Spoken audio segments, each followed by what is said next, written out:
Deal didn't come with a little apron, so we use a Wear a trash bag. This is not the way you're supposed to do it. Anna's given me several haircuts. We've used the trash bag a couple times. It's very practical, very inexpensive, and we did not get a haircutting cape with our haircutting set. I prefer doing the haircut here at home. For one thing, it's comfortable. I mean, I just got out of bed and just waking up, I'm not really, ready to go anywhere.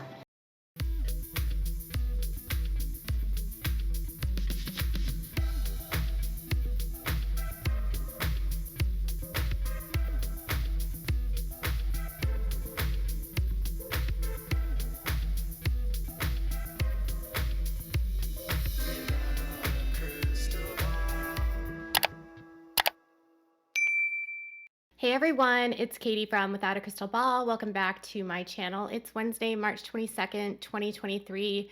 Thanks so much for bearing with me this week. I'm going to dive into this topic about Anna Duggar and Michelle Duggar.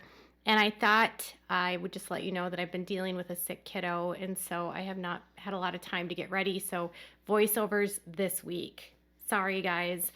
So let's dive into this topic, because I did a video a couple days ago where we talked about some of the things that are going on with Josh Duggar at Seagaville.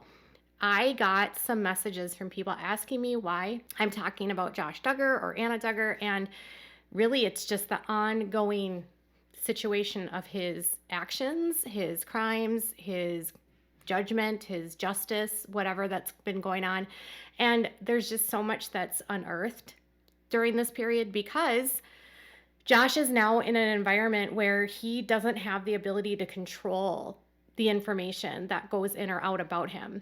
And that's because Josh is not being controlled by his father anymore. For the first time in Josh's life, he's at a place where there's a lot of other people. It's public. It's public yet private. It's prison. He doesn't have a bedroom by himself. He doesn't have a job. He doesn't, he's not living a private life anymore. He's in a federal prison. And there's people that hear him talk, that engage with him, that interact with him. And a lot of people are talking a lot about what Josh is talking about, who Josh is talking to, what is being said about him, what he is saying about other people.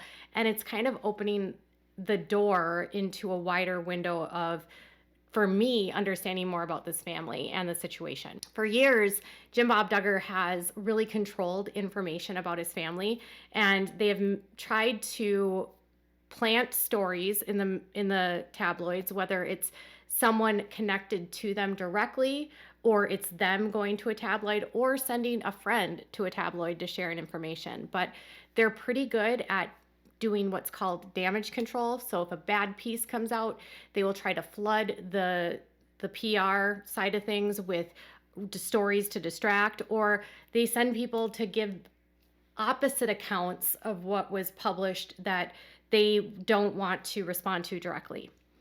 So I just know this personally because obviously I've been on the receiving end of their damage control. I've had people connected to them reach out to me. I've literally been on phone calls with people and heard Jim Bob yell at the person about talking to me and why it was detrimental to him. It's a whole long another story. And he's just always had a lot of control. And so we haven't ever had a window where it's been this free. So what's happening in Seagaville today, or I guess not a whole lot, because apparently Josh is still dealing with the discipline that he has from having the illegal phone. But in the months leading up to him using the phone, getting caught with the phone, there's been a lot that's happened between him and Anna, and specifically him and his mom and his dad. So let's dive into the topic of Josh Duggar is having issues with his mom and Anna. And we'll discuss a little bit more in detail about Anna's plans to move to Texas, what Michelle allegedly thinks about the situation, and who is invested more in this Josh's future. His dad, his mom, Anna. What's the story? So let's dive into today's topic. Before we do, can you do me a big favor and give this video a thumbs up? Also, please subscribe to my channel if you've not yet subscribed by clicking on the subscribe button below. Make sure to click on the bell if you'd like to get notified anytime I go live or new content loads. Leave a comment if you have something to say, and share this video with your friends. All right, And I do apologize if I sound a little nasally. We're still dealing with whatever has been going around. It's like, I don't ever want my son to go. We're never leaving the house again until the snow melts because we keep getting sick with everything. Okay, so a couple days ago, I got contacted by someone who has a loved one in Seagaville. And the loved one has, over the months, said that their loved one has had contact with Josh. And Josh has had made the impression within his unit as being sort of arrogant and thinking that he's a celebrity and thinking that he's a big deal and that people should know who he is and thinking that he should have special privileges, that kind of stuff, allegedly. But there's been some questions about his relationship with Anna. So Anna Duggar is the long-suffering wife of Josh, who has yet to leave him despite the fact that Josh has committed crimes, has been sent to prison, has been caught cheating on her, has admitted to infidelity, has been caught on websites for hooking up with women, has had women in the public media like literally give interviews about what he's done to them. He's been sued by that same woman. So there's a lot of reasons why she could leave him. And somehow Josh believes allegedly that Anna will never leave him. And so this is what the source told me. And again, all of this is alleged. So apparently Josh Duggar has the opinion that Anna will basically stand by his side no matter what he does because she cannot leave him because of their faith. And it's that belief and the fact that he is a celebrity. So he thinks that Anna is with him because he's Josh Duggar. And because he's Josh Duggar, she will never leave him. Can you imagine living in a world where your husband is such a narcissist that he thinks that you are literally with him still, despite the fact that he's been convicted of a crime? Yeah, that's allegedly Josh. And Anna has been described by literally everyone as very polite, very nice to people that she meets at visiting. She's gotten along quite well with other prison wives that go, or prison girlfriends that go to visit their boyfriends and husbands. And people just don't have a lot of negative things to say about her. They think that she's a little bit naive. Sometimes Josh speaks to her kind of very inappropriately and he makes crass comments about her. But there's been some, I guess, disagreements between her and Josh about what she wants to do for her future. So a few months ago, there was a report that was put out that Anna was considering moving to Texas. And what I was told was that she was thinking about buying a house in or around Big Sandy, Texas, about 10 miles or so away from there, in a smaller town, and that she was looking specifically in this area because she would be close to their quote-unquote church. Now, if you know anything about the Institute in Basic Life Principles, their headquarters are down in Big Sandy.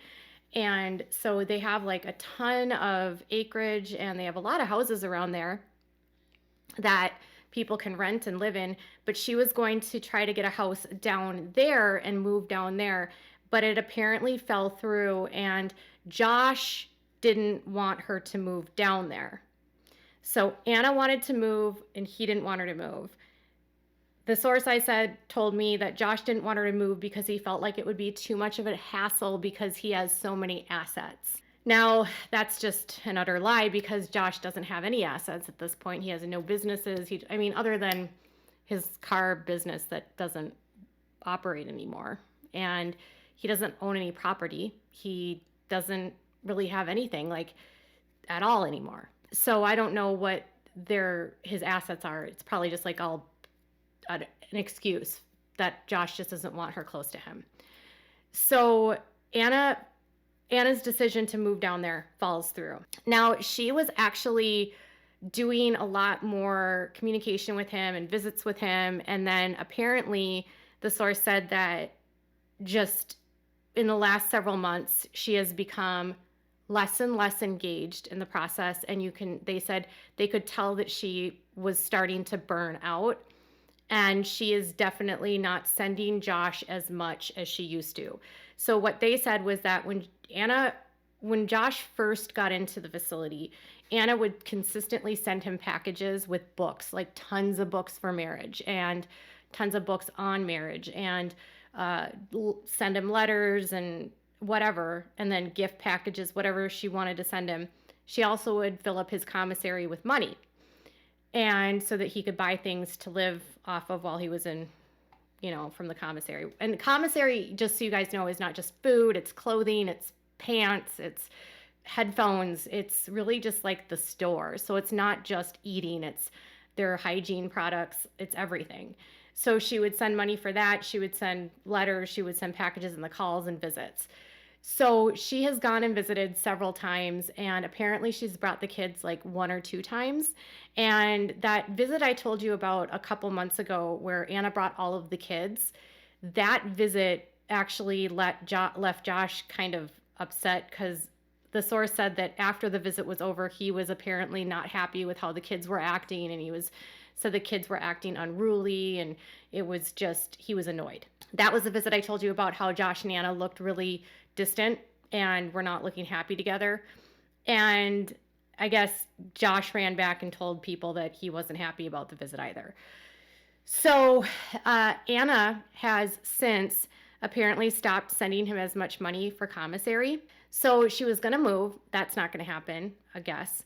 And then she's not sending him as many books on marriage. She's not sending him allegedly as much money on commissary. So they said that while Anna seems to remain concerned for Josh and cares for Josh, they could see her getting tired of this in the long run, because he's not going to be released until October of 2032 now. And that's assuming he gets all of his good time. He could theoretically be in there until 2034 if he gets rid of all of his good time, like if he doesn't get any credit for anything. So he's got a lot of time left, and that's a lot of years to go through, and not all wives can stick through it, especially with the wives that are of SOs. And if his appeal isn't overturned and he doesn't get a new trial, she's going to have to decide and commit to, like, I'm either in this or I'm out. I'm in or out. But they said that she's becoming more and more, they said, resigned, pulling away, not sending as much money. And that while they have conversations, Josh is generally still arrogant and thinks that he can say whatever he wants to her. And I was told that when he was using the rented phone, apparently in the initial part, Anna had no clue that the phones were rented or that they were cell phones and that they could have cell phones. And so she had to ask Josh if that was like legal. And they said that Josh said to her, of course it's not legal. That's why I need you to keep your mouth shut, allegedly. And that's apparently what left them kind of upset at Josh for how they were talking to her. And I know that someone said that not all inmates really care about how women are treated. And I think it just depends on the inmates, whoever they're around. Some men are more like that sort of chivalrous gentleman, you need to respect women, and they're not there for crimes against women or children. And so they tend to have a more be respectful of your wife kind of thing. And others might not be. But these specific people said that the people that he was talking to were not happy with that. He's been kind of oddly obsessed with being physical with her and wanting to be physical with her and joking about being able to get physical with her allegedly when she visits, which we all know can't happen. So Josh remains, allegedly he's got it on the brain at all times. So as Anna's pulling away, sending less books, Josh is speaking crassly to her and rudely to her and, whatever. And she's feeling more and more resigned, and she's not going to move anymore, I guess. That gets us to Michelle. So apparently Josh has been pretty vocal, allegedly, about how his family feels about him. And I guess his brothers are all super mad at him, and he's made comments about how he doesn't give a crap about what his brothers think, and he was never really close to them anyway because he was the oldest, and he doesn't care what his brothers think about him. He doesn't care if they like him or hate him. He really doesn't care. And they also said that Josh spoke about his relationships with his sisters, and he described what he did to his sisters, and he allegedly classified it as kids being kids, as though what he did was consensual and that he was just doing it with his sisters because that's what kids do, which is so stupid, allegedly, which I guess kind of again, didn't make people very happy. But Michelle apparently is not happy with Josh. And so I guess Josh has talked about quite a bit about how his mom is really not happy with him, how she writes him letters where she tells him that she raised him better than this and that she's very angry with him about the decisions that he made allegedly, and that, you know, I think she isn't as supportive as her husband Jim Bob. And so Michelle is not super happy with Josh and thinks that he's disappointed her allegedly, but that they still send him commissary. So now Anna's not sending him money for commissary. So now Michelle and Jim Bob are sending him the money. But Michelle and Jim Bob's opinions about everything sort of differ, because the source said that the majority of the letters that he gets and messages that he gets are from his dad, not from his mom. And his dad seems to be the most involved, Jim Bob, in, you know, stuff with his appeal, with, you know, what happened, did he do this, did he not do this, what's going on in his life, the financial side of things. And so his dad is the one that seemingly asks him the most questions and, I don't know, seems the most involved and the most invested in what's happening with Josh. Because Josh doesn't have any money, doesn't have any assets, you know, the appeals are being theoretically paid for by his dad because Josh doesn't have a job.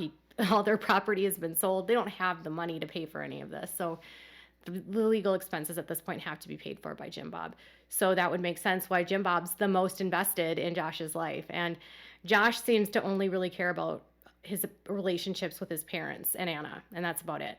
Oh, and his kids, but Josh can't. Oh, and for those of you that are wondering, Josh can't have any photographs of his children. He can't have photos of kids at all. So he cannot have any images of his children in his locker or around him because of what his crimes are. So the only time he would get to see them is if they come and visit him. So now he can't see them for 6 months. Anna can't come and visit for 6 months. She can't talk to him on the prison phone, and he can't have email or commissary. So I don't even know if he gets email, but he does get physical letters. So with that said, Michelle is frustrated, apparently. She thinks Josh made a big mistake and has been making bad choices, and she raised him better than this. So I get the sense, based on how I'm talking to people, is that Michelle believes that he's guilty, and that Jim Bob is sort of playing the game where he's trying to help Josh maybe get out of this. Shocker, right? And he has to rely on money from mom and dad for his commissary. So imagine you're 35 years old, you're in prison, you are saying, my wife can never leave me because I'm Josh Duggar and I'm a celebrity, and mom and dad are paying for your commissary. His ego and his narcissism is off the chart. Now, the only thing that I got a little bit concerned about is that knowing that Anna is willingly using the phone when Josh calls him from this illegal phone tells me that she has no ability to say no to him or to direct him to do the right thing. I mean, she knows he's not supposed to have a phone, yet she's on the phone with him. She's almost enabling him at this point if she's a part of it. And that makes me scared for when he gets out, if she's still with him, that she's going to continue to enable him and let things slide. And it makes me realize that she's probably had to let a lot of things slide and probably knows a hell of a lot more than she's letting on.